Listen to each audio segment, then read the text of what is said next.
What's good, YouTube, and welcome to another KaibaHacksDartz Yu-Gi-Oh video. Today, we're coming at you with another deck list, deck profile, deck update, whatever you like to call it. And this is my BattleGuard deck for January 2025. The BattleGuards, absolute classics. You know, for a while they were almost inherently completely useless, but then they got some tech, and now they're less useless, I guess is a good way to put it. But if you don't know them, they basically work off of each other. You know, you got the Lava BattleGuard. He gains 500 attack for each Swamp BattleGuard you control. And similar to him, the Swamp BattleGuard gains 500 attack for every face-up Lava BattleGuard you control. So, you know, obviously, 3 of those each, the classic boys. You know, the Swamp BattleGuard is a little bit better, obviously, with a little bit more attack. But I guess if you're going for defensive plays, Lava BattleGuard, but still not even really. But we'll put them to the side. Of course, they are the great start to the deck. Some of the newer stuff in terms of, you know, their tech is the BattleGuard Cadet, which we are running 3 of as well. And what he does is all BattleGuard monsters you control gain 500 attack, and you can only use each of the following effects of BattleGuard Cadet once per turn. If this card is normal or special summoned, you can add 1 Feast of the Wild level 5 from your deck to your hand, and you contribute this card to special summon 1 level 8 warrior monster from your hand.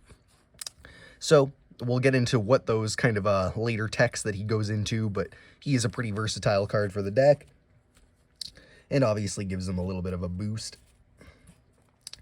Next, we have the BattleGuard King. Obviously, he is what you would mainly go into off of the tribute of your cadet. And what he does is, once per turn, you contribute any number of warrior-type monsters except this card.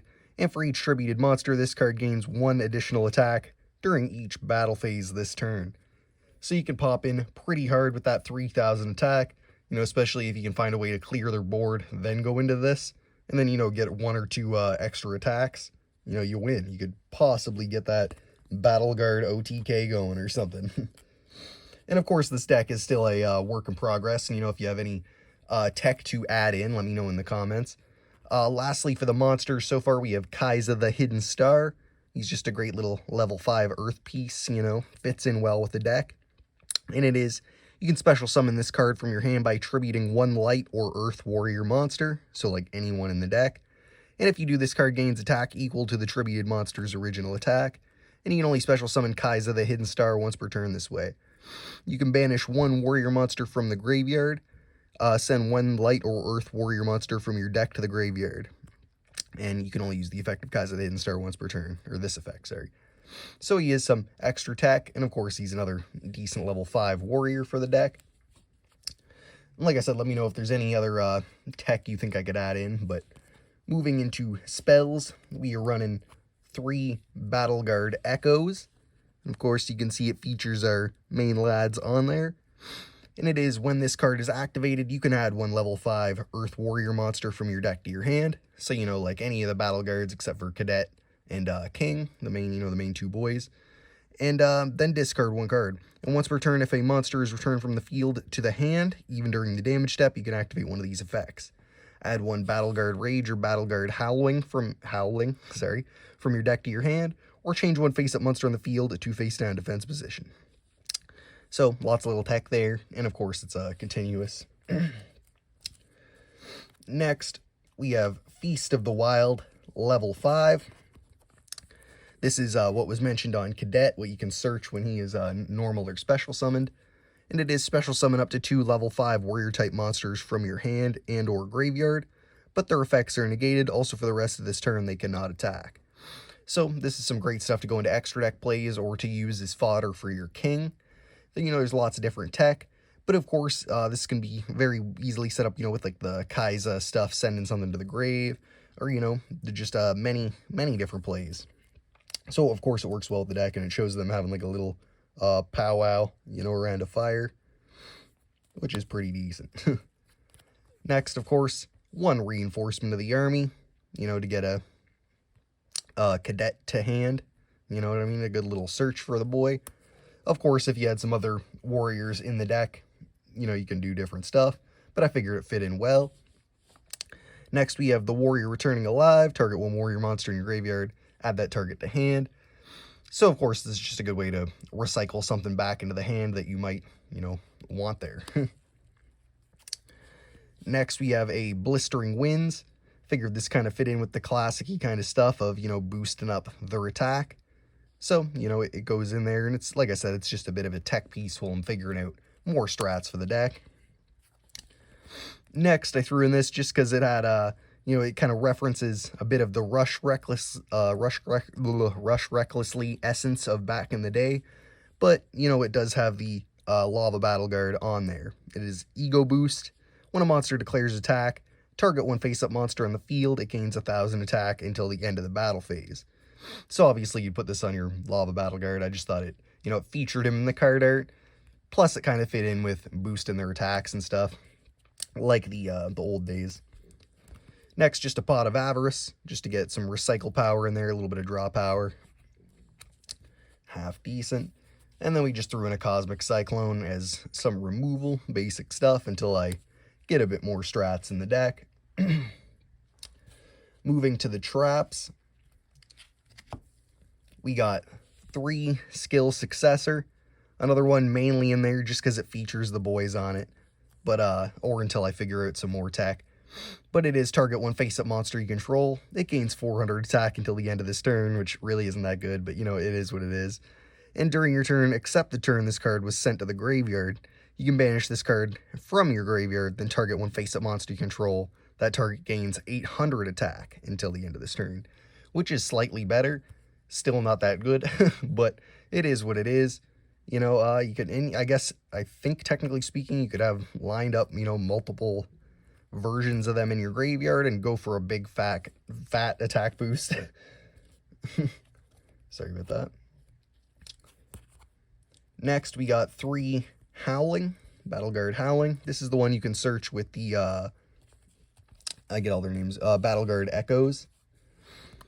And it is, when a warrior-type monster you control is targeted for an attack or by an opponent's monster effect, target one face-up monster your opponent controls and inflict damage to your opponent equal to the original attack of that face-up monster you targeted with this card. And if you do, return it to the hand. So this is going to prop your, your Echoes effect to search more Howlings or the Rage, I believe.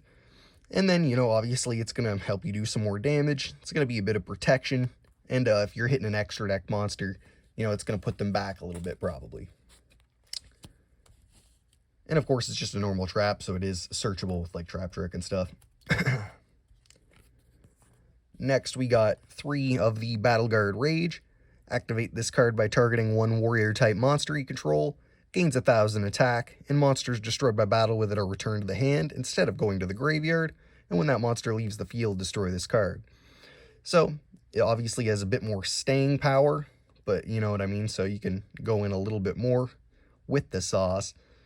But, it is what it is. It's, it's only 1,000 attack. There is other strats, but of course it does feature them and it is searchable. So it is a pretty decent little sauce for the deck. Like I said, if there's anything you think I'm missing in terms of the main kind of pieces, let me know. Next, we just threw in a Light Force Sword. Just a little bit of hand removal, plus something else we can search with a Trap Trick or something. Call of the Haunted, just in lieu of Monster Reborn. I have them all used up at the moment, all like 20 of them. But Call of the Haunted works, or, the various other versions of Call of the Haunted kind of sauce for bringing back stuff from the graveyard. I'm sure you can find something even more specific. Then something I might throw in a bit more of, or just try and work with a bit more, is Compulse. Obviously, you're sending a monster on the field of the hand, which you could maybe use with your own plays, but of course is great removal, and then also props the effect of Echoes once again, because, you're sending a monster back to hand. So you could have more of these to prop that effect more, and to work with the sauce a bit more. But like I said, in lieu of that, we just kind of threw in a Trap Trick. A great way to search out some of the random sauce until we get pieces in. More specific stuff, you know what I mean? Or doubles of things. moving on to just the extra deck, we don't have too much sauce. It's pretty basic stuff. We threw in a C39 Utopia Ray V, or Utopia Ray 5, whatever you call it. And just some basic little sauce for, you know, level 5 plays. Next, we got a Leo Arms. Another, basically, more sauce for level 5s. Just stuff for us to go into. Clear the board off if we need to. We threw in 2 Silent Honored Dark. Lots of them have different, you know, effects and stuff that are potentially useful, but of course we just kind of threw them in as we're figuring out plays, and it's stuff that works with the deck. Probably one of the best is the Wind Up Arsenal Zenmoihoi, whatever you call it.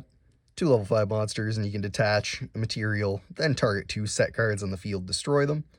So this works great, especially if you're going with you know, propping off your effect of the echoes to put something face down, set card, you know, and then you're destroying it.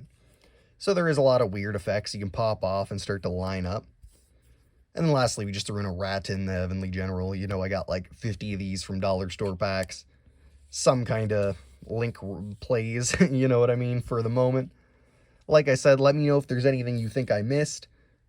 For the deck, I know there's a lot of strategies I'm still kind of cooking, and I need a little bit more monster action, and kind of just working out what ways we want to take it, maybe more compulses, or more attack, or maybe find some way to, you know, do that direct attack damage somehow. You know, I love the direct attack. But otherwise, I think it's coming along, and it's a pretty useful little techie deck right now, and of course pays homage to those classic BattleGuard boys that, you know, have been around since like the beginning of Yu-Gi-Oh! So if you like this deck, like I said, let me know if there's anything you think I missed, any little tech spice pieces. Make sure to check out my other Yu-Gi-Oh! Videos, lots more deck profiles, deck list, deck updates, Yu-Gi-Oh! Pack openings, whether it be resold, repacked stuff or not, you know, real Konami sent through stuff, or, you know, Yu-Gi-Oh! DIYs, guides, all kinds of Yu-Gi-Oh! Content. So like I said, make sure to check that out. Make sure to like, comment, share, and subscribe. And other than that, hit that little notification bell so you know when future content's coming out. Otherwise, thanks for watching. Peace.